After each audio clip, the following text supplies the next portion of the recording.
All right. Good morning, everyone. Thank you for joining us on episode 196 of Blowback, Exposing Imperial Decline. My name is Billy Bob. I've got my regular co-host, Ian Kummer, streaming live from his dacha in Crimea. It's like 9 a.m. for me. What is it, 7 p.m., Ian? Yes, it's 7 p.m. here. 7 p.m. in Crimea. So our title for our 196th episode is Will the Strait of Hormuz be Trump's Gallipoli? And I have been informed that Gallipoli was a military campaign that did not fare so well. And we have, Ian recently wrote a great article on his blog at thereadingjunkie.com, just kind of contrasting what happened in World War I and why Gallipoli ended up happening and why it turned out to be a little bit of a disaster. And we're going to talk about the parallels between that and, what's going on right now. But is there anything I should add to that, Ian, before I let you explain to people? Well, yes. So the Dardanelles campaign happens because it's the Ottoman Empire that joined the Central Powers in World War I. And what's actually interesting about that, one interesting diplomatic parallel, even just right from the beginning, is that the Ottoman Empire was, they joined Germany and the Central Powers, but they were to a large extent pushed into it by the bad British diplomacy. Winston Churchill was the first Sea Lord at the time. And so one thing he did was he actually went back on a deal they had with the Ottomans. The Ottomans were purchasing some old British ships. And he said, no, we're not going through the sale. So he kept the Ottomans' money, but wouldn't hand the ships over. And Germany actually agreed. It's like, well, you know what? We're your friends. We're your great friends over here in Germany. So we're going to give you some of our ships. And of course, those ships came with German officers. So that gave them a foothold in the Ottoman military. So that put the Ottomans right there. Just because the British turned the Ottomans away, it puts them in the German camp. And then the Ottomans started military conflict with Russia. Actually, there were attacks on Russian holdings in the Black Sea, and that brought the British and the French, because they were allies at the time, brought them into war against the Ottomans, and they decided the Ottomans were the underbelly of the Central Powers. That's actually what Churchill called them. He loved the underbelly concept. Italy was the underbelly in World War II, and in World War I, it was the Ottoman Empire. So they wanted to knock the Ottoman Empire right out of, right at the beginning, right, knock them out of the war by forcing the Strait and taking Constantinople. And it was believed that it's basically, it's not exactly it's not a decapitation strike, but it's a classic. We take the enemy capital, they lose, we win. It didn't happen. The straits were defended by these old border forts, and there were also mines. One of the French battleships hit a mine and sunk very quickly with most of the crew aboard, and that compelled. So you can look it up online. It's actually an interesting battle to read about, the Dardanelles campaign. And but basically the problem was they had these big old battleships, and they had large crews, hundreds, almost 1,000 people each, and they had very big crews, and they were very expensive ships. So people were scared to risk them. So you have these large, expensive weapons that they're scared to actually risk in battles, and that led to the naval attack failing. And so instead, later that year they did this big ground offensive. They amphibious landing at Gallipoli, and it actually ended in an Ottoman victory. The attack failed, and it was a huge loss of life. I forget what the total losses were, but yes. Yes, so some obvious parallels. 3,000 military casualties, yes. How many thousands? There are 250 to 300,000 Allied casualties in that Okay, one battle. with the ground invasion known as Gallipoli, it didn't go well, and the Allies lost hundreds of thousands of troops, basically. So the parallels to the current situation, striking, right? So the Strait of Hormuz is closed. The United States has sent over some carrier groups, some Marine Expeditionary Units, some special forces. And we don't know what Trump's plan is for those, but he is threatening to, use these troops, put boots on the ground, and open up the straits. They probably know better than to, send an expensive battleship through the strait, because, there's no way that they're going to, survive. There's no mines. I don't think Iran has mined the strait, except for maybe one small side with stationary mines to narrow the channel. I don't even know if they've done that. But they definitely have artillery they could use, or missiles or drones to, destroy any shipping that goes through there. So it would be suicide for the U.S. to try to just sail through, and so that's, people talk about taking Karga Island, but Karga Island, you have to go all the way through the strait, all the way, to the end of the strait practically, to get your troops there if you're not, if you're taking them by ship. So, it seems like these troops ostensibly are going to either be used for a ground invasion of some sort, or they're going to be, just kept far away and used to interdict, Iranian ships that so far have been able to export Iranian oil around the globe, around the planet just fine, to China specifically. So those oil exports from Iran continue to go to China during all of what's going on. They load up in Karg Island, they sail off to China, and that continues to happen. So the U.S. might want to be putting a stop to that very soon.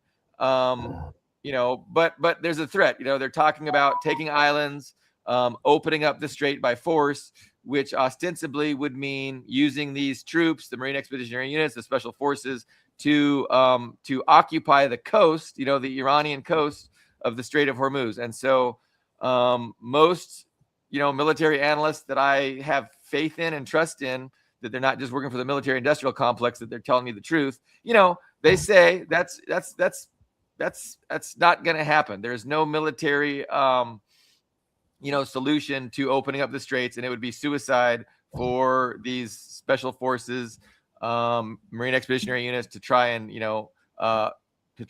unblock the strait by occupying the Iranian coast. But but what's the bigger picture? What's the bigger context of all that's taking place? How is what is going on now, fitting in with, the ultimate strategy and the bigger interests of the imperialists? Because, the Western powers are the one pushing this. Iran didn't initiate this, and there's no ostensible reason, why this is happening now, other than the fact that it's part of a broad global strategy that the West is pursuing. The interconnectedness of, number one, the Ukraine war, number two, what we saw in Venezuela, and now number three, this attack in Iraq, on the attack on Iran, and the we saw the opening salvo, two carrier groups unleashing everything they had, all their ordnance, all their munitions, dumping it on Iran. One of them leaving, and another one's coming with two other Expeditionary Unit,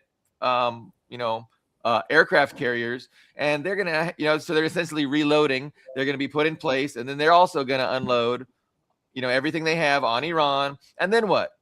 What happens next? Iran is still standing. Iran is still firing missiles and drones at the Gulf states, at Israel, at all the Western assets.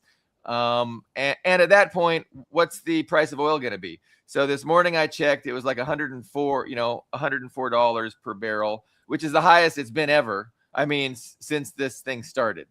It was started at 60, and it, quickly went up to 90, and then it's been between 90 and 100. Trump has been trying very, putting a lot of effort into managing the oil market. And I think we talked last episode about how, he makes these real saber rattling claims during the weekend when the markets are closed, telling Iran, hey, if you don't surrender right now, we're going to go after your main, your biggest power plant. And then right before the markets open up, he knows that his threat was going to tank the markets. And so right before the markets open up, he puts out this lie that, no, we're in diplomacy. We're going to give them 5 more days.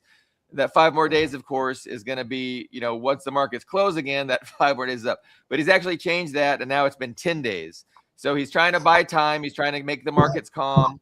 But at the same time, he's putting the second salvo, the second attack force in place to do whatever he's planning on doing. So the question is he planning on using these forces to, land and occupy the Iranian coast of the Strait of Hormuz to unblock it? Or is he just planning on doing another basic, large mass attack all on Iranian infrastructure, their hospitals, their schools, their energy production capacity, and just trying to really destroy them as best they can? So what are your thoughts about all of that, Ian? Or do you disagree, or do you agree? Yeah. Well, I mean, I agree with you. It would be very. I mean, I don't even know. I mean, what's an acceptable loss of manpower and equipment, in a ground invasion of Iran, and that's something I wrote in the sister post to this. On my blog and readingjunkie.com, that's why I wrote with the article that went along with this, is that, the problem with Trump is that all of his military operations so far have been a big gamble. Like Venezuela, the kidnapping Maduro was a big win for Trump, but it was also a big gamble. Because imagine if something had gone wrong, because I do personally think there was some inside help with that. It's like, how did they just fly through? I mean, that's not something that normally happens. How do you fly through over someone's capital city, like in a movie, with no one firing back? And it did feel like there was some help there that enabled them to disable and disorganize the defenders to such an extent no one even fired back. But imagine if something had gone wrong. Just imagine if one guy with a manpad, with a Stinger or something, had shot down one of those Chinooks, and that killed a whole team of people. Americans don't care about. They would have died months later in a training accident, Ian.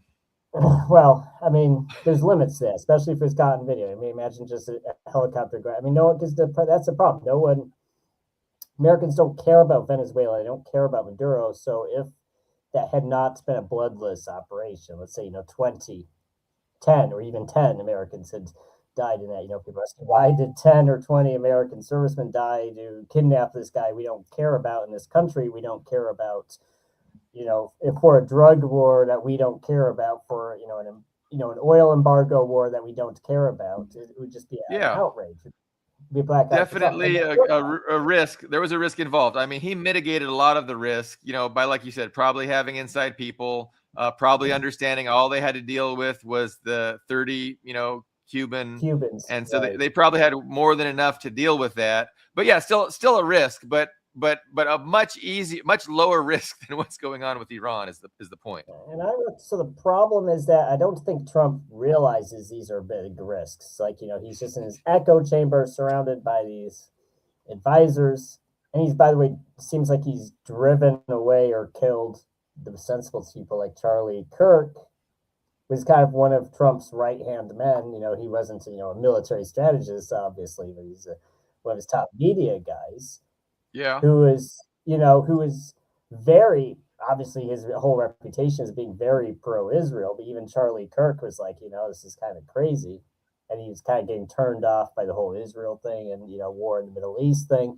And then he was assassinated under extremely strange circumstances, which a lot of people think is strange. And then, of course, there's Tucker Carlson, who's been completely sidelined and divorced from the movement. I mean, basically every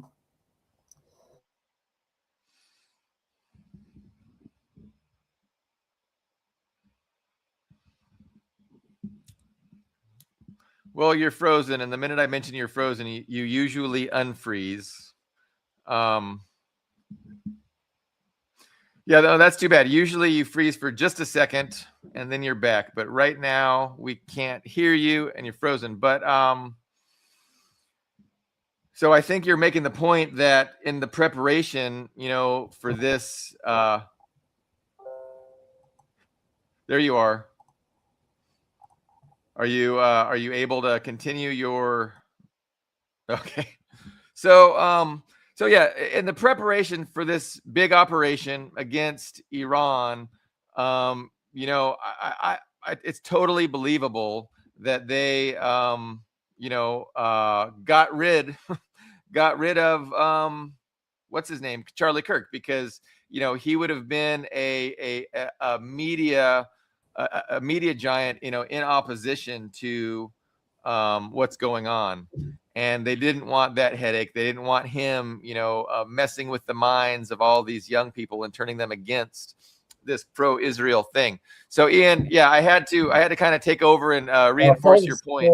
Thanks for stepping in. Yeah, and guys, so I am actually streaming from Crimea, and because Crimea is kind of a strange place internet-wise, so it can sometimes my connection cuts out. So I apologize. But yeah, thanks, Billy Bob. So yeah, so as I was saying, these guys, the sensible, kind of reasonable people, even if you don't agree. I mean, even if you don't agree, I don't want some of the more left-leaning people watching sort of freak out. Oh, Charlie Kirk isn't reasonable. Okay, yeah, I mean, I get what you're saying. I wasn't a huge fan of Charlie Kirk either when he was alive. But what I mean is these are the kind of level-headed people in the Trump MAGA movement.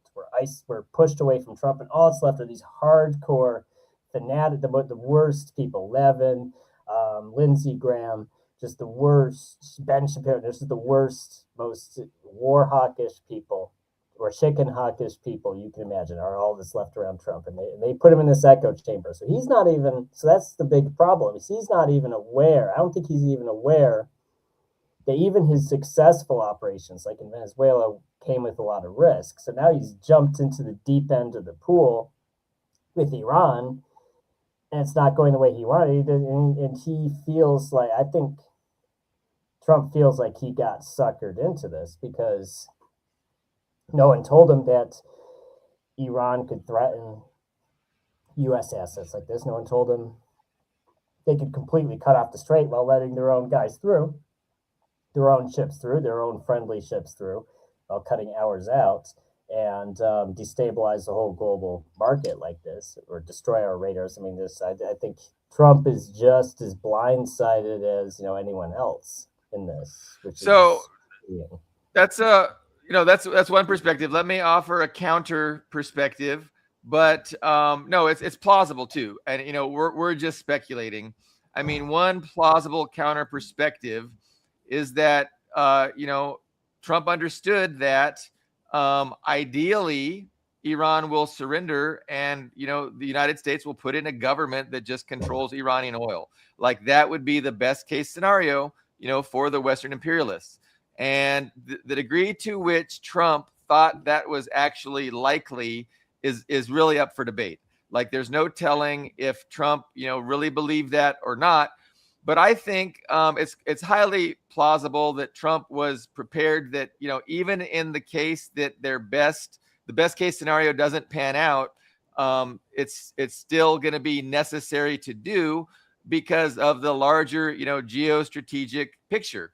And so if, they are not able to control, Iranian oil and have, the Gulf oil, intact, the ability for the Gulf to produce energy and export it, even if they don't have all those things, it's still better than the status quo. So, they prefer to just destroy all the energy production capacity for West Asia. That's their second best option. Their best option is to control a fully functioning Gulf and, be able to determine who gets oil from there and who doesn't. With Iran having sovereign control of their oil fields, Iran controls who gets Iranians oil. And so ideally, number one, they're going to just take out Iran. Next best scenario, they're just going to have to destroy all of the export capacity of the Gulf region. And that will, allow them to control the rest of the world's oil supplies. So, United States is a big producer of oil. Obviously, the United States controls United States energy. Venezuela is another big oil producer, and ostensibly, based on the success that you talked about Trump having earlier, the U.S. to a degree controls Venezuelan oil and ostensibly can tell Venezuela to stop giving oil to China. I'm not sure to what extent that's happened. I've heard reports that, Venezuelan oil going to China has, gone down a bunch. Obviously, we know it doesn't go to Cuba anymore. Mexican oil doesn't go to Cuba anymore. And so the United States is able to assert control over Venezuelan oil to a certain extent. With the threat that if Venezuela says no to the U.S., that the U.S. is going to do, an assassination bombing of the entire Venezuelan government. So what we see is the United States trying to control global oil, global energy supplies, in preparation for a larger, conflagration, namely against Russia and China, right? So we've been, targeting. Did we talk about this last show? I know I've been talking about it a lot, and I hate to just repeat. And it's same. It's kind of the same wall we hit with our discussions, because I don't see a logical benefit to that. I mean, because the whole U.S. order, the whole petrodollar system that replaced the gold standard in 1974. If that gets upended, I mean, it's going to hurt our system. It's going to hurt the U.S. system more than it's ever going to hurt China, definitely Russia. It's going because the Arabs are, the most important group holding that system together. I mean, all those Gulf states, even if the war ended right now and the Strait opens right now, every one of those states is going to be left wondering, well, what did I pay all of that money for those U.S. weapons for? What did I, and they do have to kind of go against their own populations. These Shia majority populations don't like being aligned with Israel against Iran. There's Sunni pseudo governments. They're fine with it because they were paid off, so they're fine with it. But they have to kind of go against their own populations, which is it's politically uncomfortable. So it's more difficult than just saying we're against Israel, right? That'd be the politically easiest thing for them to do, but we pay them to be with Israel. I don't see losing a war with Iran something like 12-dimensional chess, or like something they were deliberately trying to do, or destroying the energy infrastructure. I mean, that's going to hurt our system. It's going to hurt the American system more than anyone else. It's going to leave the U.S. military looking very weak. If we walk away from this with anything but a victory, it's going to leave the U.S. military looking very weak. It's like, it's not even Russia destroying American, because even with the destroying American equipment in Ukraine, it's like, oh well, it's Ukrainians are dumb Slavs, they're lazy, they're stupid, they're not doing it right. They're using Soviet tactics. That's like their favorite talking point. Oh, they're Soviet tactics. That's why they're losing. Yeah.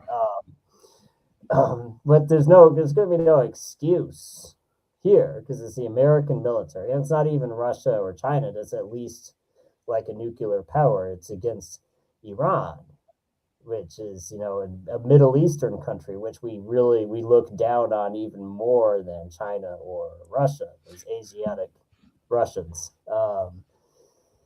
So I don't see how's this going to benefit the system. I mean, if the petrodollar collapses, I mean, I don't even know what that would do to the U.S. economy. If bunch of the Gulf states like, you know what, we're gonna listen to Iran and just trade in Chinese yuan. If I'm pronouncing that correctly, we're gonna use Chinese currency now. Dump the petrodollar. 90% of the world's oil transactions are done in dollars. If a bunch of them, I mean, imagine the disaster if that went away. So yeah, I don't see this being a plan. I definitely don't think they expected it to go like this. I mean, that's like, I don't know. I have a little bit more, I think too highly of Western strategists to believe that they really thought that, their best case scenario was going to necessarily pan out. I mean, I'm sure they were hopeful.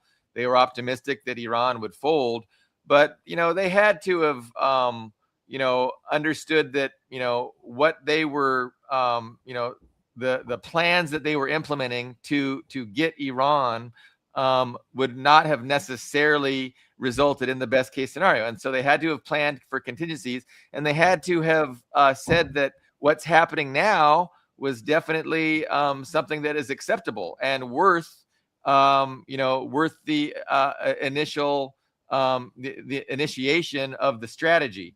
And so, and I think that it's true because, again, when we try and look from the perspective of the transnational oligarchs, what is driving them? Like, what is driving them to go after Russia? What is driving them constantly to, lie about China with their propaganda apparatus, to treat China like an enemy, to try and sink China's economy with all these sanctions and tariffs and things like that? Like, where is this coming from?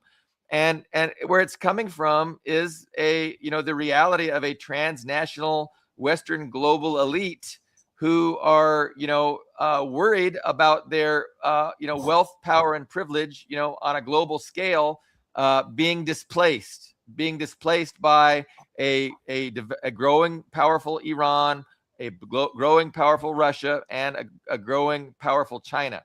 Like, these are the threats to the freedom of the transnational Western oligarchs who, there is no difference in their minds between being free and being the hegemon, being the unipolar power, right? These things are the same exact thing. So they are fighting for their freedom to do whatever the fuck they want on our planet anytime they want. And the threats to that freedom are Iran in West Asia, Russia, in Europe, and then China in Asia. So these are the targets of Western imperialism. And there's the strategists that are deciding how the Western imperialists are going to deal with this. Understand that China, China is not going to be weakened without a, there is no way that China can be weakened without seeing a catastrophic effect on the global economy. And so they have resigned themselves to the fact that a global economic collapse is necessary. So this is the reality. So the Western oligarchs who, run the West and are, one of the most powerful forces on the planet, are pushing on purpose the world, to a global economic collapse. Now, if they can avoid a collapse and get everyone to surrender, Ian, they are happy to do that. They would just like Russia, Iran, and China to surrender. That's the best case scenario. But if they don't, they are prepared to, to cause a global economic collapse, to launch proxy wars against China, maybe in the midst of all our proxy wars against Iran and our proxy wars against Russia, they might initiate a proxy war against China. All of this because they hope that they really can damage China and emerge on the other side of this in a better position than China is. And they're going to count, like they did on World War II, on their two oceans and the hemispheric energy resources that they have access to, easy access to, that are not dependent on real long shipping lanes, real long oil tankers traveling 2,000 miles like China is, right? So they'll be dependent on domestic energy in our hemisphere, and that's what's going to protect them, and that's what they're banking on, is going to allow them to emerge on the other side of this conflagration that they are causing, on purpose. They're causing this on purpose because they think that these are the factors that are going to allow them to emerge in a better position on the other side of this than they currently are now.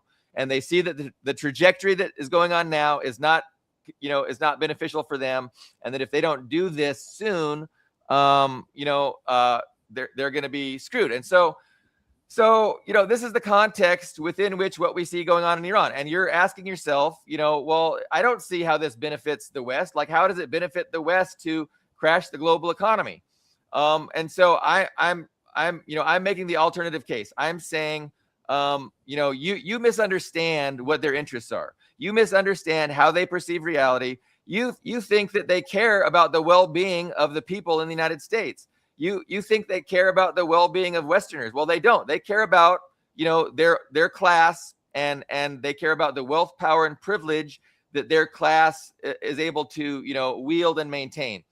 And so they're happy to push the planet to a global economic catastrophe, because guess who is going to not struggle, in a global economic catastrophe? It's the billionaires, Ian. The billionaires are not going to be struggling. They have luxury bunkers. They have access to everything that they have access to now. They're not going to struggle. And you know what? Their bunkers are probably not going to be targeted by Iranian missiles or by Russian missiles or by Chinese missiles. Maybe, that's what they're banking on.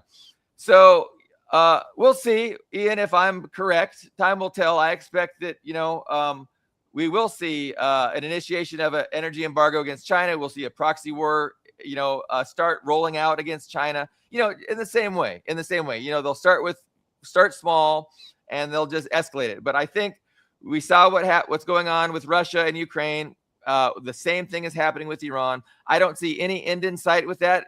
Trump is talking about diplomacy because he's trying to manage markets, while he escalates. And so the question is Iran going to be able to, seriously harm, and threaten the U.S., power in West Asia? I mean, can they overthrow the monarchies? Can they put in place governments, that are friendly with the axis of resistance? Like, that would be really bad for the United States. Can they, destroy all the 14 military bases surrounding Iran so that the United States cannot use them to to project power in the region? These are all questions, but again, all of that will take years, and I don't see, any kind of solution. There's no diplomatic solution. I don't see Iran wanting a diplomatic solution. I don't see the West wanting this diplomatic solution. What the West wants is surrender, and Iran is not needing to surrender, and they're not going to. But okay, your response, Ian. That's a lot. I gave you a lot to ponder. You did. And guys, I want to introduce you to our third panel member, Spaz. Say hi, Spaz. So he is a beagle. He's very attached. So when I'm here on the podcast, he will run up to my chair and make noise and stamp his feet and bark, making me mute my mic until I pick him up. So he's here with us on my lap. He probably got anxious from my loud my yelling. Well, he thinks you talk too much. That's what he said. That's what he told me. No, I'm just kidding. He didn't. Yeah. So he did get several comments. What a good dog. Yes, Pittsburgh dude said that. Daryl, hi dog. Skoidat likes the dog too. So everybody likes dogs. But to respond to what you're saying, okay, so you're not necessarily wrong. I don't think you're necessarily wrong. They see Iran as a threat. Maybe we can debate the reasons they see Iran. Why is Iran a threat? We could have a whole show just on that. Why do they dislike Iran so much? we could say it's Israel, it's, international Jewry, or we could say it's a capital class. There's a bunch of different, theories, some better than others, but we can have a whole show about that. But, point is, they see Iran as a threat. So it's like we have to remove that threat. So on that, I agree with you. They could even see it, Iran is an ally of both Russia and China. So I think you're right on that also. Crippling Iran does have, at least some effect on China and Russia. If anything, it's just a loss of prestige for a Russian and Chinese ally to be destroyed by the USA and Israel, while Russia and China, let that happen. So that'd be, if nothing else, just a loss of, international prestige. They could say, oh, look, Russia did nothing, China did nothing. Iran was, obliterated, in 3 days by a special combat operation by Donald Trump and Netanyahu. It'd be a great... Imagine the leverage he would have walking in with his meeting with Xi. So I do think, that said, I do think that's what they thought was going to happen. They weren't exaggerating it. And, because the thing is, I see so many, because I've been outside the USA, I guess, for 4 years now. So sometimes I feel out of touch. What do Americans think? What do they believe? Sometimes I do feel out of touch, but on the internet, I just see, people, even people I know, like on Facebook, on Quora, on these other social media platforms. It just seems like everybody was actually truly convinced that, Iran didn't stand a chance against, American military might, and they were absolutely sure. Now, we don't know what the Pentagon told them. We don't know what these generals told them. We don't know what these military, these G2, those intelligence guys, we don't know what they told Trump. We don't know what they told Hegseth. We don't know what they told the, I forget even who it is now, the chief of staff at the Pentagon. We don't know what they told those guys. They might have been skeptical. We do have to look at the facts of the matter. That Iran is like a quarter or a third of the continental USA's land mass. It's very mountainous terrain, and the population's it's over 90 million people. If you look at past bombing campaigns, like even Serbia, which is tiny Serbia, in 1999, it was several months of bombing, and it didn't instantly obliterate the regime. It didn't. And so they have this very exaggerated idea of what air power can do, and it's just like there's no historical basis for them thinking that. It's just difficult to say, but I think ultimately they did actually believe, we could topple Iran in a couple of days, that people would rise up. I mean, their strategy does seem to reflect that. I mean, they bombed the south. They bombed these areas that had the most dissent, that had the strongest dissent. These people you're describing, do you think if they realized that they couldn't do that they wouldn't have attacked? I don't know what they did. I don't know what they would have done. I mean, it's like telling someone, it's like, what if you told Putin and Russia that Ukraine would not capitulate within the first couple weeks? What would that have changed? I'm sure that would have changed their strategy. Like if you went back in time to those guys, it's like, hey, I'm a time traveler. The special military operation does not, No, I think that's a good analogy, Ian. I think that's a good analogy because what happened? So Putin initially went in with the hope, best case scenario, I'm going to let Ukraine know that we're serious, that we're willing to go to war over this. And hopefully they will realize that war would be not in their interest and they're going to capitulate. But if it doesn't, we are serious and we are prepared for war. And so, I think it's a similar thing, right? So you're hoping for the best case scenario, but you're prepared. If the best case scenario doesn't work, you're still pursuing your interests by launching the attack, and you're going to deal with whatever comes after how you have to. But so it's like the tar baby. Who did the Aesop's fables, right? Aesop's fables, the tar baby, and the more you touch the tar baby, the more you get stuck to it, and the more you get involved with it. And so that they just needed to the go, so once the go is in, that's what they want. And now they're gonna deal with whatever happens. And so sure, I mean, they wanted the best case scenario. They wanted Iran just to capitulate, just like Putin wanted Ukraine to capitulate. But that doesn't change the fact that they probably weren't certain that would happen. And even if they knew it wasn't going to happen, they were still going to attack anyway. And they were going to, enter into this conflict thing, because ultimately it is something that they felt they had to do, for geostrategic reasons. And I think it's for the geostrategic reasons that I tried to, give lip service to earlier in the program. But well, I think yeah, you're right. so I mean, you're not wrong, but I think the difference is that the Ukraine operation was planned better, and so it was easier.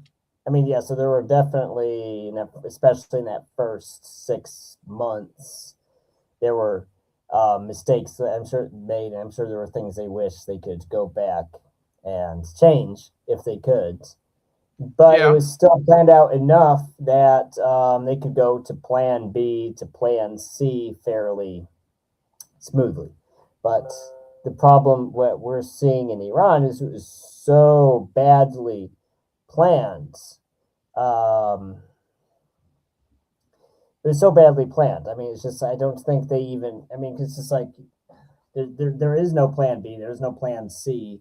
And what we're seeing is the actions of someone who didn't have a plan B. Yeah, no, and that makes me want to address, the nature of this power, right? Because Trump is the figurehead of a government which itself is owned by a class of people.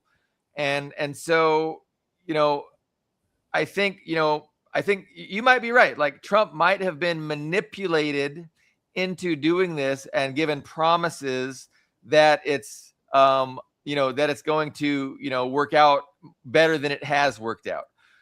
Trump might have been given assurances like that, but that just, all that does is demonstrates that the people who are really calling the shots saw things how I suggested they saw things, and that Trump isn't really the actual power. Like, these aren't his strategies.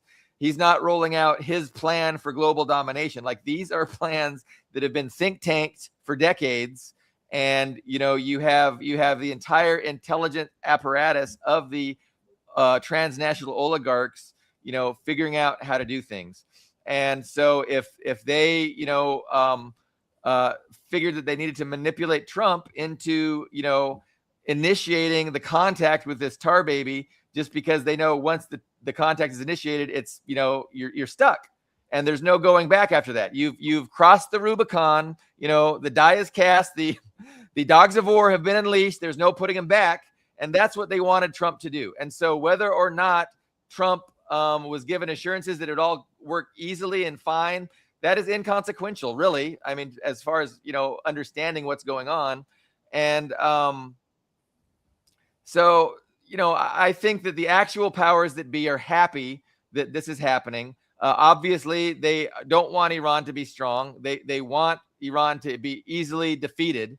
But, they understand that they're prepared to engage more in defeating Iran.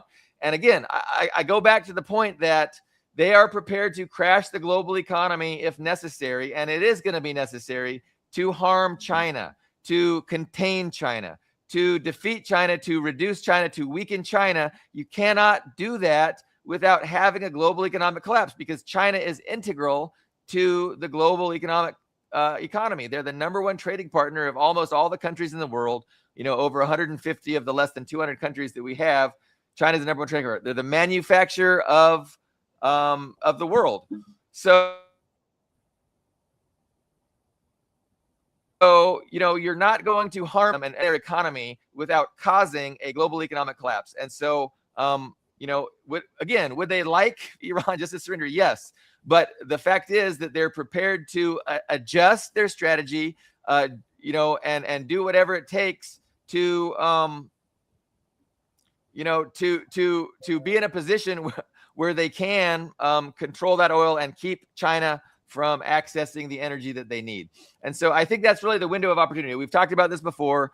The closing window of opportunity, what is causing the United States, the Western oligarchs, the West, to really initiate all of these things in rapid succession, seemingly out of nowhere, is their understanding that China, there's a closing window of opportunity to wreck China's economy because they are currently dependent on energy imports.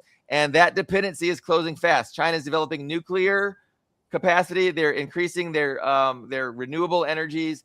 They are coal. They're firing up coal plants. So they are trying very quickly to reduce their on energy imports. And once they do that, the West is truly fucked. Like, we will not have leverage over them. We will not have the ability to just destroy them, without an actual, hot war that will probably destroy the planet. So they're hoping that before this window of opportunity closes, they can really cut China off from global energy before they are no longer dependent on it. So, and that's the window of opportunity that I believe Colby, what's Colby's name?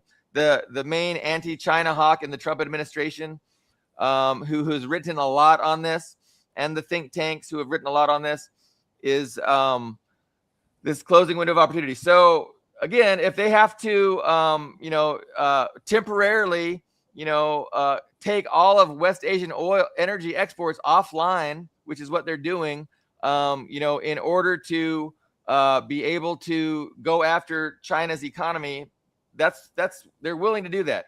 And they were prepared to do that. They were hoping Iran would just fold, but they're prepared to just, have a huge regional war that destroys all the oil production capability. So when that happens, I'm going to say, I told you so. And I'm going to say it was planned from the very beginning. And I'm saying that now because it is going to happen. And I think a lot of people probably understood that there's a high likelihood of that happening, and they were okay with it. And they did what they're doing anyway. And they're trying to sell it. They're trying to manage it, in the best way that they can. You see Trump out there every day trying to manage and stabilize the oil market, because there's no sense, dumping the oil market, sooner than you have to. So, but we'll see. I'm fairly certain that this is the inevitable trajectory that the West is taking us, and it's going to be, I'm going to really enjoy. I mean, I'm kind of enjoying it now because what's going on now is easily predictable, and I've written about it for years. I mean, this is what is going on. This is the thing, and when you see it just playing out, pretty much exactly. So what I didn't see playing out, and I wrote a post about this recently, Ian, was that I'm kind of surprised of the mainstream media. I'm kind of surprised they don't have narrative control. I'm kind of surprised that the mainstream media has headlines that say Iran is winning and Trump is losing. I'm surprised to see that. I don't think it changes much, but I just kind of thought they would have more, more media control, and there would be a bigger coalescing of the, all of the factions of the Western oligarchy would be, more united in this effort. So it's a little bit interesting to see that they're really not trying to get the American people behind this, right? They're more blaming Trump for it. They're calling it a failure. They're calling it a collapse, and they're blaming Trump for it, which is interesting. I didn't really expect that. So do we want to go to comments? I've been ignoring comments because I'm too interested in what I'm trying to say to focus on comments. Well, let's look at the comments. Yeah. Dustin has a good question for you. Okay. Would you prefer the imperialists to have better plans, Ian? I mean, I don't know. I mean, it's like, I mean, yes, actually, yes. I mean, it's just like a smart person, because they have nuclear. Here's the reality, Dust. They have nuclear weapons. I mean, I would like to have a smart evil person in charge of the nuclear weapons rather than a stupid person in charge of the nuclear weapons, because I think it's very likely. I mean, it's a not zero chance that we have. I mean, we have two different nuclear powers directly involved in this war with Iran, Yeah. Israel, which is, and USA. So not one but two. Yeah. And I'm of the opinion that using a nuclear weapon is a Rubicon that people would be very hesitant to cross, because China and Russia, the other nuclear powers, even aligned nuclear powers like France, can't get in the habit of letting the USA nuke their allies. Right? It's like, oh, we don't like you. We don't like this ally, so we're just going to nuke him because we can. You got a rare compliment from Dust, Ian. Right, it's unusual, but we don't know. It's just, especially if they get desperate. I'm also of the opinion that a nuclear power will not lose an existential war without using the nukes. And right now, I wouldn't say the USA is losing the war, because there's a lot of cards the USA has not played, like ground invasion. I don't think they're going to sit, but they're not on a good track. If they don't, I just don't buy this idea that, oh, they'll walk away from it. Like, even I saw like that viral tweet from Trump saying, oh, we would. Well, that wasn't. Excuse me, it wasn't a tweet. It was a headline. It was a headline that Trump allegedly would be fine with ending his special combat operation without reopening the strait.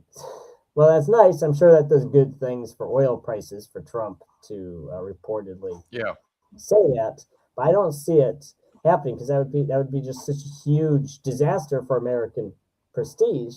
They have to escalate. They have to escalate. In what ways can they escalate? Nuclear weapons are, of course, the most extreme escalations, but we have some smaller escalations they could do before that. They could do, one of them is strikes, more directed strikes against our Iranian infrastructure, water, electricity, et cetera, et cetera. Of course, that invites retaliation of the same. Yeah. There's other things they can do, right? There's probably some things we haven't even thought of that they could do. But I think all those cards are going to be played, because they can't lose the war. It's and it's actually, there is a similarity to Ukraine, in the sense that we can play Monday morning quarterback and say there were peaceful options, or there were diplomatic options Russia could have done before militarily intervening. Right? We can make that argument in hindsight, but once they had crossed that line, they were kind of stuck with it, right? Because when you're a nuclear power, when you're a great power, you can't lose a war. There's certain wars.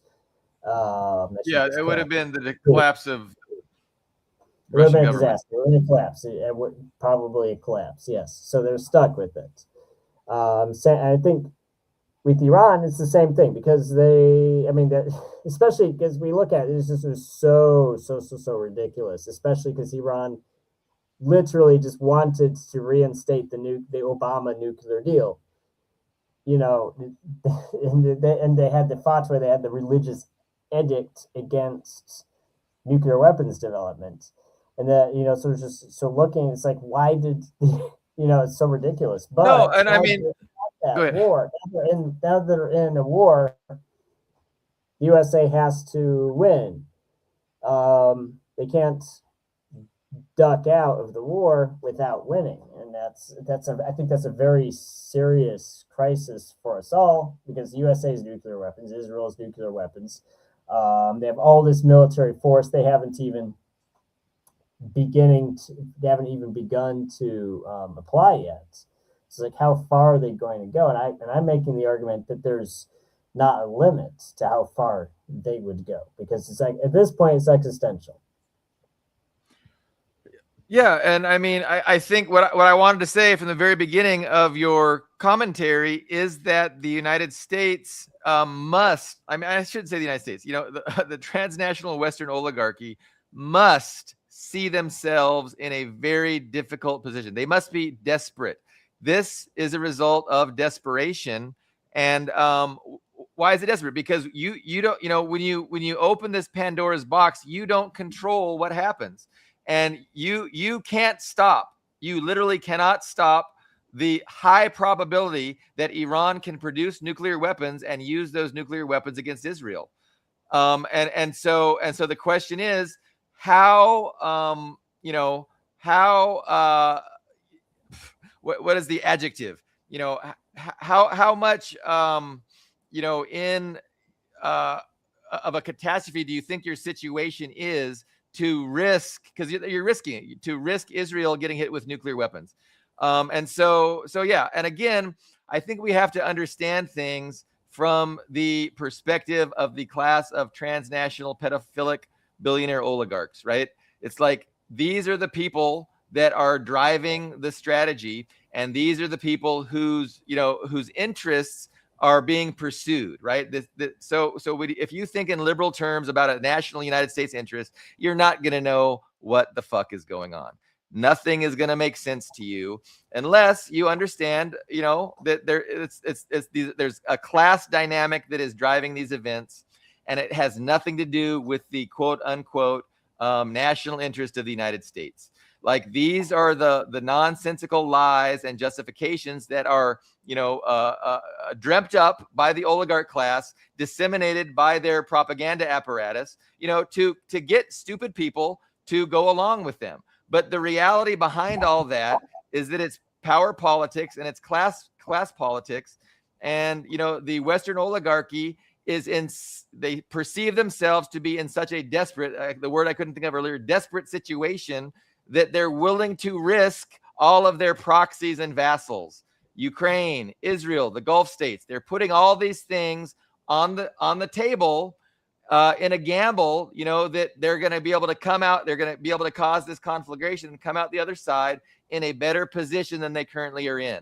And so they must feel as if their current situation is desperate.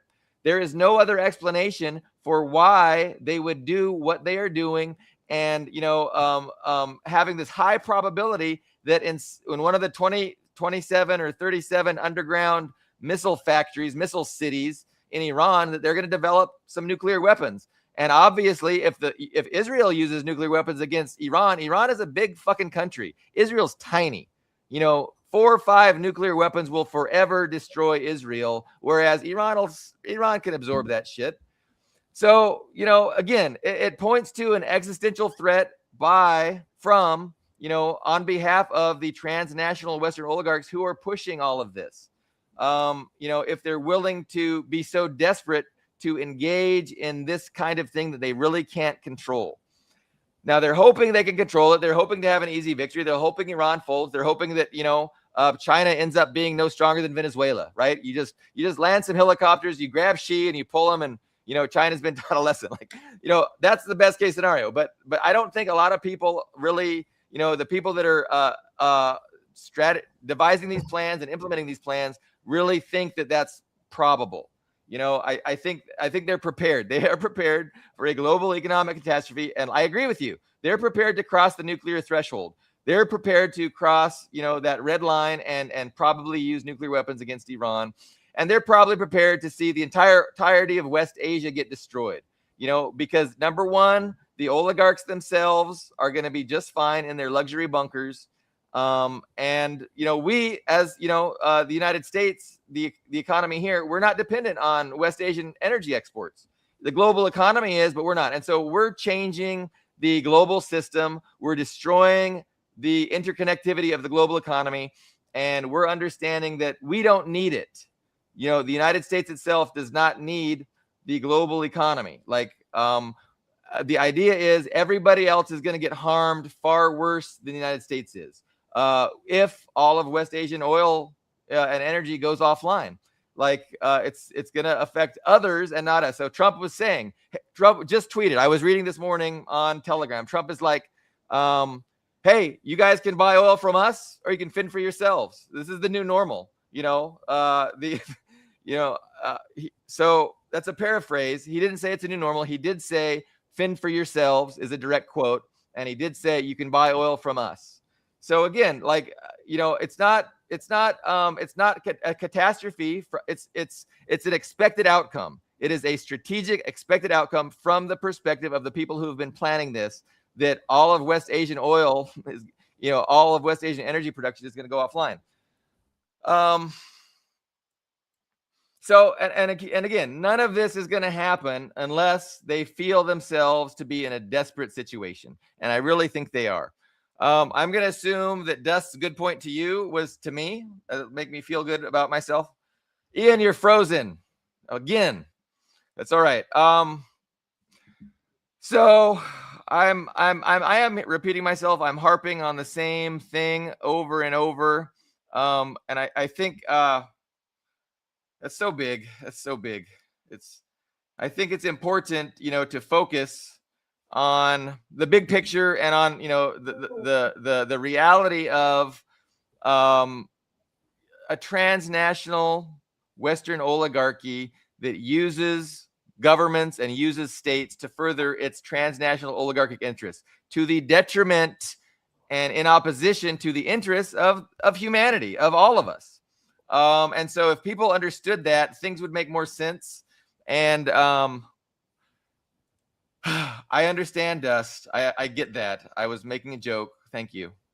You're not allowed to make jokes around here, Billy Bob.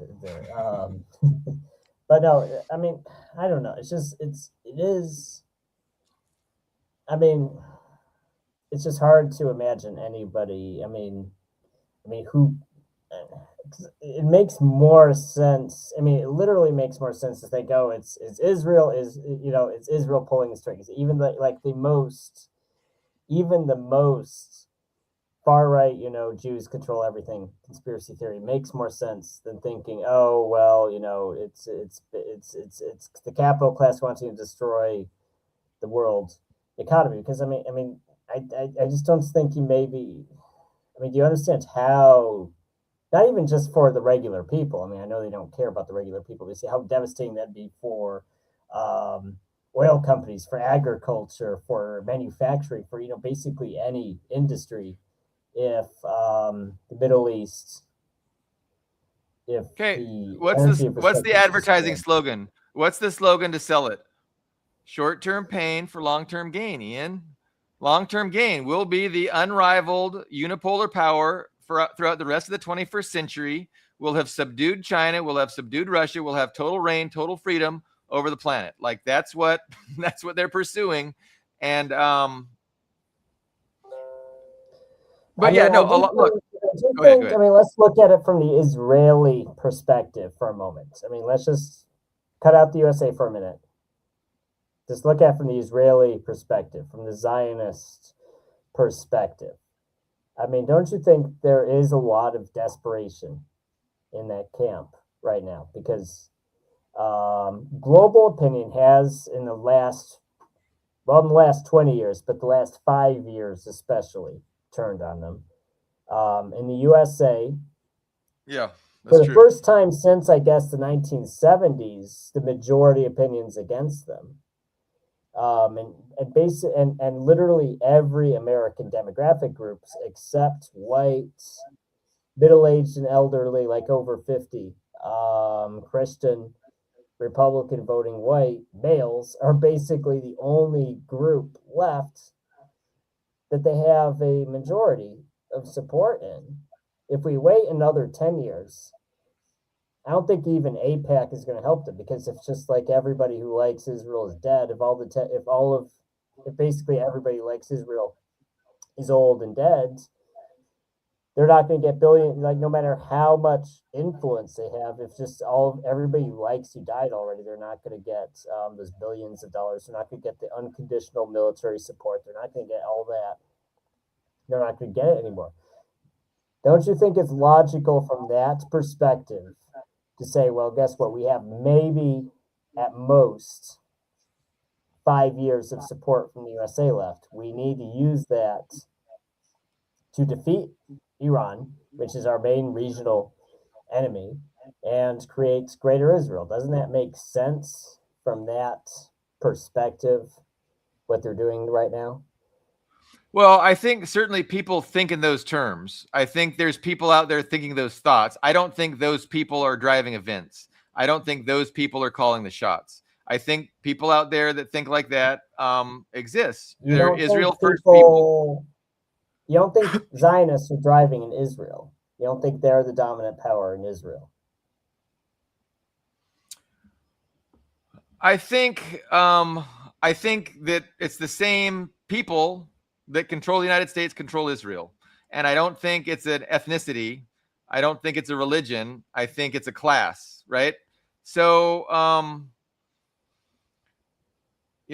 I don't see Israel as really separate from the United States. It's like it's one global oligarchic empire, and they are utilizing all of their assets, to mount this attack against humanity to, establish themselves throughout the rest of the 21st century as the global hegemonic power. And, so Israel is being used, the United States is being used by these people, and these people are not loyal to Israel, and they are not loyal to the United States. They are loyal to their class. I mean, that's the best way to understand it. Are you okay? You just blinked. I thought you were frozen for a second. So that's my perspective. Now, and again, there are people who are loyal to Israel, and they want a greater Israel, and they're loyal to their tribe, and they want they want to use the U.S. to benefit them, like they've been using the U.S. for a long time. But again, I don't think that those are the shot callers. Those aren't the drivers of events, and strategy. Just like Ukrainian nationalists, right? There's real Ukrainian nationalists that want to use the United States to, nuke Russia and defeat Russia on their behalf. But those people are not the ones that are calling the shots. They do not control the Western oligarchy. So the Western oligarchy, they're loyal to their class.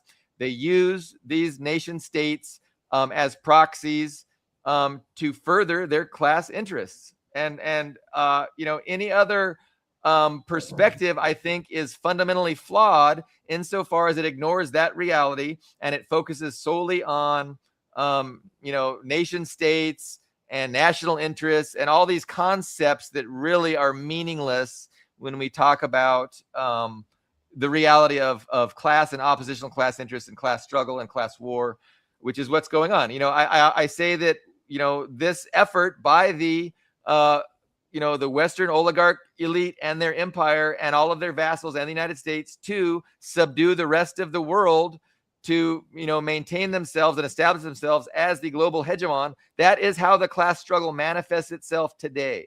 The class struggle in 2021 is manifesting itself today as resistance to this effort by the Western oligarch elites to conquer and subdue all the nations of the world, under their hegemony. So I don't know what a more thoughtful or more sensible approach to understanding what is going on. I don't know of a more, a better one than that.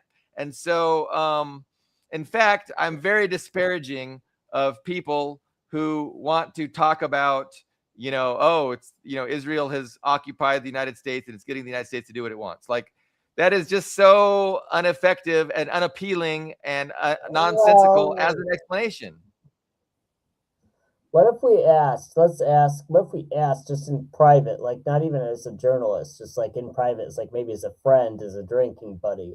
We asked some of these major Israel supporters in the 1%. Like let's say we asked Sam Altman, or we asked Leonid Radvinsky, who just died of cancer. He was the founder of OnlyFans, and he's one of Israel's biggest supporters. If we took these billionaires, these Zionist billionaires, and you asked them, how do you feel about Israel? Would you care if Israel fell? Or would that be important for you for Israel not to fall? I mean, it's just Well, how about we ask him, are you prepared to sacrifice Israel, in order to attain the global hegemony which you really care about?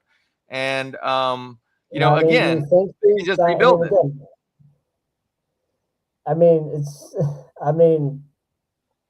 It's just, I don't think that's even actually a true statement. If you asked a Jewish billionaire, would you want Israel to fall in exchange for, this capitalist, oligarchy or whatever? I'm sure they would say no, because they're Zionists. They would say short-term pain for long-term gain. And guess what? The long-term gain, in the long run, you can just, once you have global hegemony, once you've subdued your adversaries, you just build whatever you want. It's the new Marshall Plan. It's the new post-Soviet era, where you're just the unrivaled global hegemon. And so again, they don't want to sacrifice Israel because they don't want to lose. But what they're interested in is not enlarging Israel. They're interested in, now, sure, enlarging Israel is a strategy for their global domination, for their aspirations for global domination. But the point isn't to enlarge Israel. The point is to attain global hegemony, subdue the threats to that hegemony, which are Iran, Russia, China. And, and so Israel is going to be a pawn that they're willing to, weaponize and sacrifice to the greatest effect possible in furtherance of that hegemonic objective. And so I don't know. I don't see any other explanation or alternative framework to understand reality coming anywhere close to being as accurate and reality based as that. But I know that's a tough sell because most people have no idea. Their entire lives they've never talked about a transnational oligarchy that is hell bent on using individual nation states to pursue their class interests. And because again, any kind of thought like that, well, that's communism, that's Marxism, and we know that that's evil, and that ends up in starvation and death camps. So it's a challenge to educate people and to get them familiar even with this alternative concept that all of their lives they've never heard and been told is wrong and stupid. But I think it makes sense, right? Like sensible people can hear what I'm saying and they can evaluate that, especially in light of current events, in light of what's actually happening. How else are you going to explain what the fuck is actually happening that makes any kind of sense? Why does Europe just take, its energy being cut from Russia? Like, that's not in Germany's national interest. What the fuck is going on? Well, it's because, the idea of a national interest is stupid. The national interest is divided along class lines, and the wealthy ownership class of those countries don't have a national interest in mind. They have a class interest, and they have a global class interest. And so they're willing to, destroy their national interest if by doing that is going to help their global class interest. And again, this is how they use states, right? This is how states are used, how states are sacrificed in this bigger game of, hegemony. And again, who are they fighting against? They're fighting against nation states that are powerful, nation states that are predicated on understanding the reality of imperialism, understanding the reality of a transnational oligarchy, namely China. Like, China gets this concept of imperialism and class struggle, and China is predicated on that, and that's why it's a threat. That's why it's a threat to the imperialists, because what China is doing, what they've been doing since their existence in 1949, is developing themselves to displace the power of imperialism, to displace the power of the transnational oligarchs, in order to really, better humanity and create a better reality than one that is under the tyranny of transnational oligarch elites, who are also pedophiles, by the way. Well, I think. Well, who's our guest speaker we have from Nepal sometimes? Indy, right? Yes. Yeah, Sri Lanka. Excuse me, Sri Lanka. Daryl, you got under my skin, Daryl. You frustrate me. So no, I'm gonna have you on. We're gonna have a conversation. We can have a conversation this weekend, maybe, if you want. Because yeah, I wanna engage with your racist fascism. Like, there's no other word to say it. But the thing is, no, I don't condemn him for his racist fascism, because he really believes it, right? So he's a true believer. And so if you are truly honest in your beliefs, like, I can't condemn you. I want to educate you and explain away your ignorant racist fascism. And I don't I don't come down like in a condemnation, except for the ignorance, but it's frustrating. It's frustrating because I get that he really believes what he's saying, and so then I get frustrated trying to what is the word? I mean, here's a good. I mean, I want to finish my point though. What Indy was saying, because Indy, yeah, our friend from Sri Lanka, he said, it couldn't really, the European perspective on Russia, and it's not even a financial one. He just thinks, this is the thing he said on this show, Indy said on this show, he just thinks that they really hate Slavs. They just ethnically hate Slavs, and they're willing to, sit in a cold apartment without heating because they hate Slavs so much. And I think that there's national interest, and then there's ethnic hatred. Now, with that, who has the ethnic hatred? Well, the hatred of Slavs is who hates Slavs? Western Europeans, Scandinavians to some extent. I mean, definitely Scandinavians.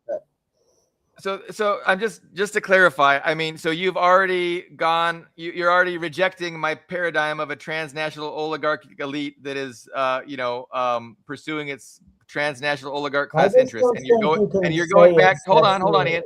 You're going back to a liberal framework, and you're trying to understand why the United States as a nation is supporting Ukraine against Russia, and you're saying it's motivated by a hatred for Slavs. Just to understand the framework that you're working in. Well, I think the issue here is like you want one motivation for this to be the only motivation, and it's like, well, more than one thing can be true. You can have a person can have more than one motivation. I mean, a billionaire is still a person. A poor person and a rich person, they're both still people. They have brains. They're the same. They're the same species. So you talk to a poor person, and he says, well, I believe this, I believe this, I believe that. The same thing with a rich person. Why can't a rich person be truly an ethno-nationalist or a Zionist or, whatever, non-money related motivation? Why can't a rich person have other motivations besides money? Why do we have to insist, rich people are only motivated by money? Why do we have to believe that? Why is that?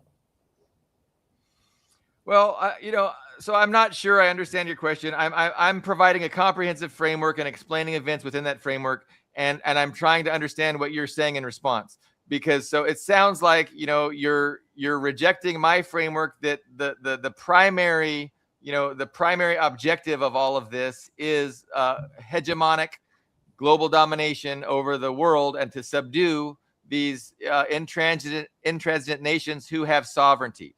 So the West, the ruling class, does not want sovereign nations, and so it's attacked. So, but you're saying that, and so, well, I'll agree with you. Again, I agree that certain people are probably motivated by Slavic hatred, and there's probably Slavs in Ukraine that are motivated by Russian hatred, and there's all kinds of people who have all kinds of ideas and motivations. But I'm saying what is responsible for the huge geostrategic upheaval that we're seeing, and we're going to see a lot more of it, and we're going to see a collapsed global economy, and all that is what we're going to see. And I'm telling you why we're seeing that is primarily because there's a Western oligarch class that has to destroy the rivals to the impediments, words fail me. The impediments to their freedom, to their hegemony, which is the sovereign states. And so when you bring up ethnic hatred, I'm just wondering, what is the framework within which you're explaining this to me? So, I mean, are we going back to nation states and certain governments are being motivated by Slavic hatred? Or are you saying the transnational oligarch elite themselves don't care about global hegemony? They just care about killing Slavs. Like, it doesn't make sense. So I'm trying to make sense of your framework that you're using. But I do understand that. Well, we just look at what we observe, what we observe with our own eyes and ears. And I actually want to go back to this comment about 10 minutes ago from Daryl.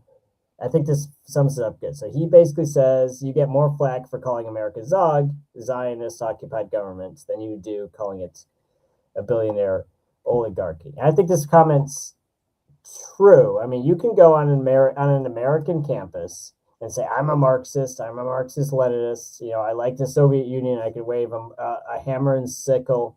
I can say, eat the rich, down with capitalism. You can say that stuff on an American campus, but the minute you stand up and say, from the river to the sea, down with Israel, America's a Zionist occupied government, you can't say those things. You will be expelled.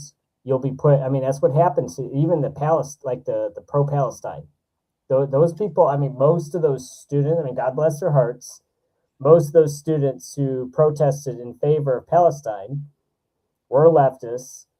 A lot of them openly identified as Marxists, and they had gotten away with those things. They weren't punished for those things. But the minute they put on those scarves and said, free Palestine, down with it, they said, the minute they started doing that, they were expelled.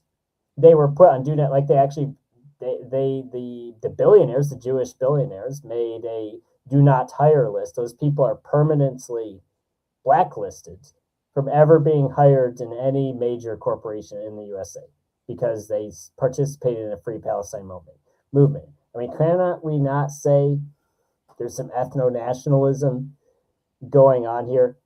That's not just capitalism. You see what I'm saying here?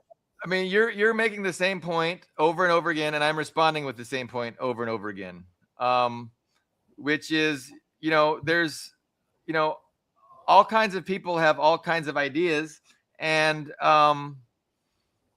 but I mean, you have two ideas. I mean, so why does one get these people black? Why the same students? Yeah, I mean, I assume like a very stereotypical, very okay. Let me do my best. Let me try and contextualize what I see this conversation being. So let's take because I don't agree with some of the things you're saying. So most people are liberals. Okay, most people are liberals who are indoctrinated in liberalism. They have a liberal framework, and they're only able to see things through the liberal lens of nation states, etc. So as a socialist, I see things through the lens of class. So I see a global transnational oligarchy who has owns certain governments and owns certain states and uses those governments and states, both the domestic policies and the foreign policies, to further their class interests. This is the big driver. Now, if you're a liberal, you don't see that. Liberals, by definition, ignore the reality of this oppositional class interest. They ignore the reality of a transnational oligarchy that's loyal only to themselves and has no loyalty to the actual states that they control. And therefore, liberals are only able to understand things in terms of nationalism. And so if they see the United States doing stupid things that doesn't benefit its interests, its national interests, but it is apparently doing things to benefit the interests of another nation like Israel, the liberals' only possible explanation for that is that this little country must have occupied this big country and is controlling it. Like, that's the only thing that their framework will allow them to see, because they're using a liberal framework that fundamentally ignores and rejects other aspects of reality. So, and here's the thing: you want to say, and this is what I disagree with. You want to say that this Zog is what people get shut down for, and that what I'm saying is fully given an open hearing. In my experience, every single analyst on alternative media that is worth anything, right, that has legitimate criticisms and is trying to say things correctly and is critical of the United States, they do so from a liberal framework. And all of them, Jeffrey Sachs, John Mearsheimer, all these, Napolitano, everybody in the alternative media sphere, even Max, and I think Max knows better because Max has to be a Marxist-Leninist, you would think, but they all are saying that Israel occupies the United States. So they're all liberals. They're all using a liberal framework, and none of them are saying what I'm saying. And so I just reject this framing that one thing is permissible, which is my thing, and the other thing, Zog, gets censored, because that is not true at all. You look on social media, anybody who's worth listening to, insofar as they're way, way, way better than the establishment press, are all saying Zog at the top of their lungs. And that's what frustrates me, because it's stupid. Like, they're using a stupid liberal framework. They're coming with stupid liberal conclusions to what must be happening. And it's dumb because it's detached from reality.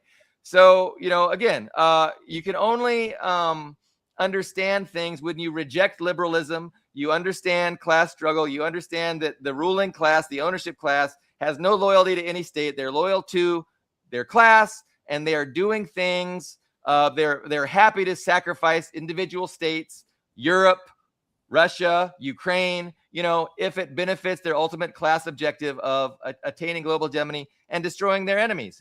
So no, I don't see anybody saying that, Ian. I see me saying that. Nobody is saying this clearly, explicitly, in a sensible way. Everybody is saying Israel must control the United States. So I just reject the premise. Well, I mean, Skoybat. Okay, thank you, Skoybat. I'm glad somebody on the show agrees with me. So okay, Skoybat says, am I wrong? Ian is saying there are people who have influence and power who have different motivations outside of their specific class interests. Thank you. That's all I'm saying. I'm not saying who denies that?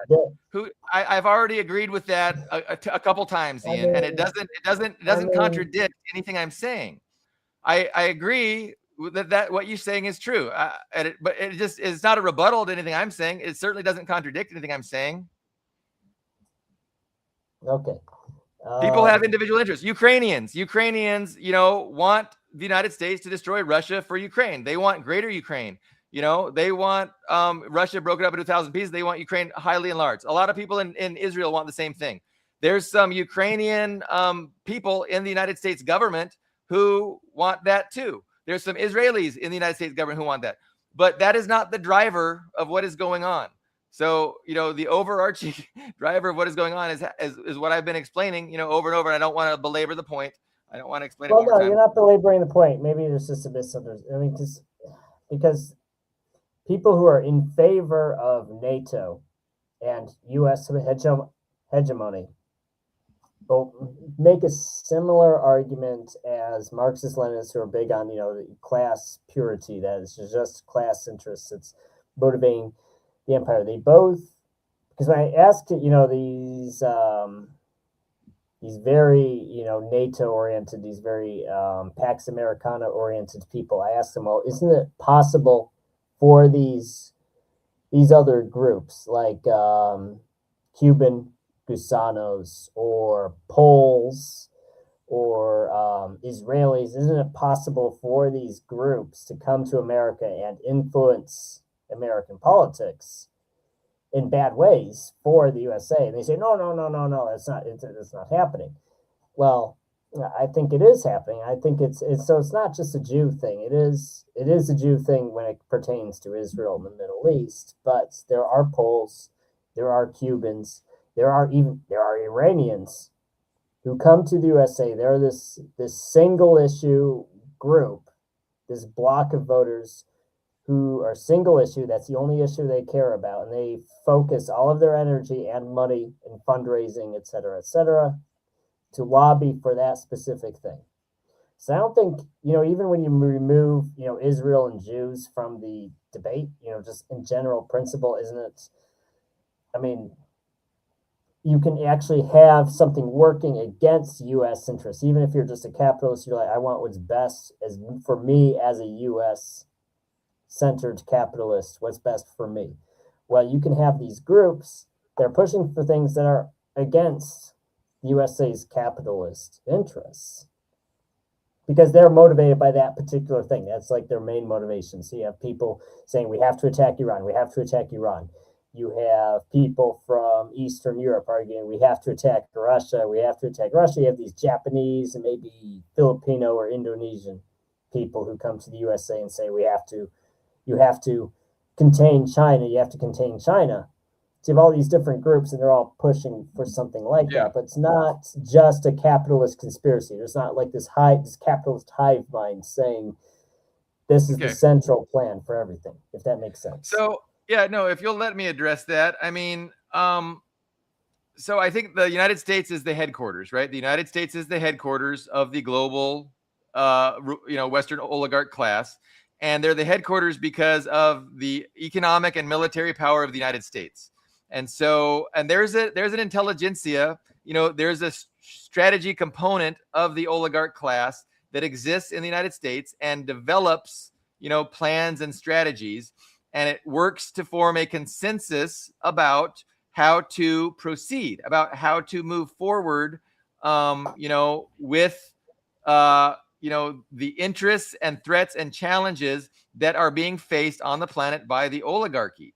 And so, yes, there are competing and overlapping factions within the oligarchy. There's innumerable factions, right, that fight amongst themselves for access to power and for a furtherance of their own factional interests. Like, this is what happens. But ultimately, there is a process with which a consensus is formed, and a lot of that process has to do with the administration that gets put in place in the United States, because the United States is the headquarters and it's got the military power and the economic power, and it can set the policies to pursue a particular agenda.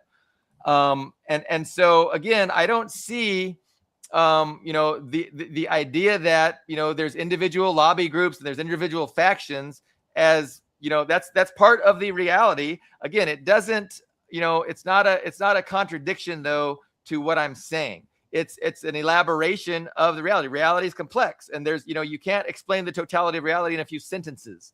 And so I'm explaining reality in a certain way, and you're elaborating on it correctly, but it doesn't contradict what I'm saying.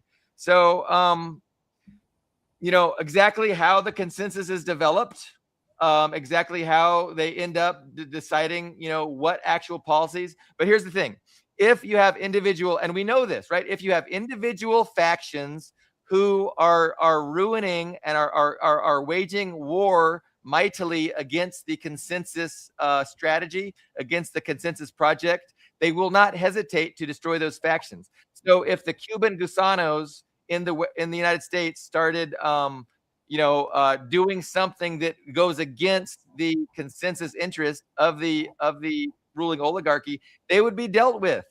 They would be silenced in the same way that JFK got silenced.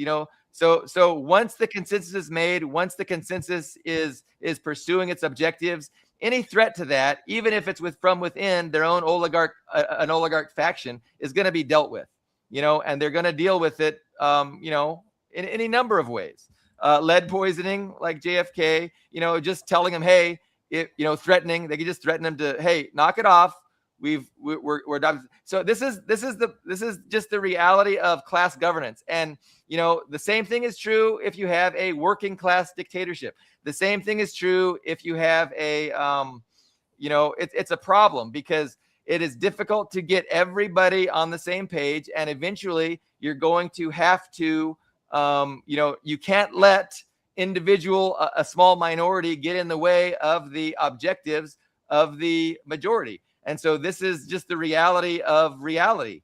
And again, socialist countries have the same problem, right? Socialist leaders have to decide, what policies to pursue. And if individual workers object and want to try and obstruct that and get in the way of that, you have to deal with them, right? You can't just let them upend, the plan that is necessary. So this is just the reality of how the world works, and it's inescapable, right? So you're accurately pointing out, you're correctly pointing out that you're not going to get 100% buy-in from the strategy that's going to be pursued by the capitalist class. There's going to be outliers. There's going to be people that object, that say, no, we should do something else, that aren't going to be happy with the plans that the consensus has decided upon.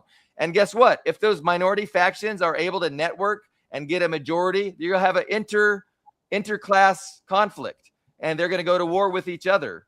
And then there's going to be a winner, and then that's the policy they're going to pursue. I mean, that's just how, that's the Hegelian dialect, problem, conflict, resolution, problem, conflict, resolution. So, I don't think what you're saying is wrong. I agree with you. Okay, we got comments. Christine, would either of you comment on the Russian tanker with oil for Cuba? That is an interesting discussion. I want to hear what Ian thinks about that. I'm kind of surprised. I don't understand why. The U.S. has been blocking any ships, and then all of a sudden you hear that this one lands. Was this weakness by the United States? Was it altruism by the United States? Like, I can't explain it. What do you think, Ian?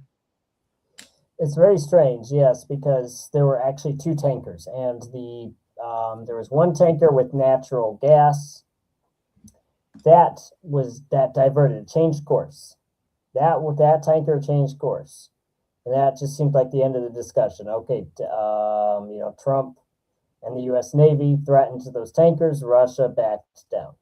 That's what it looked like last week, and then out of the blue,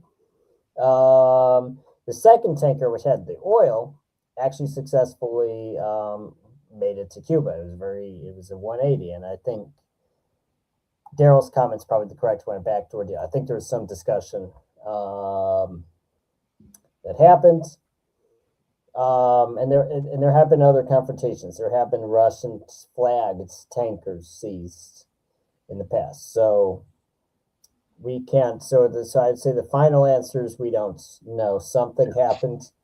We just can't know exactly what it was. But there was some very high level discussion between Russia and the USA, and that was the final verdict. That tanker was allowed to pass. So it is surprising, and I guess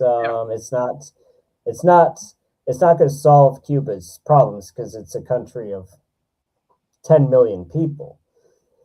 So I don't know how. So it's 750,000 barrels of oil. Yeah, that's what I heard. Yeah.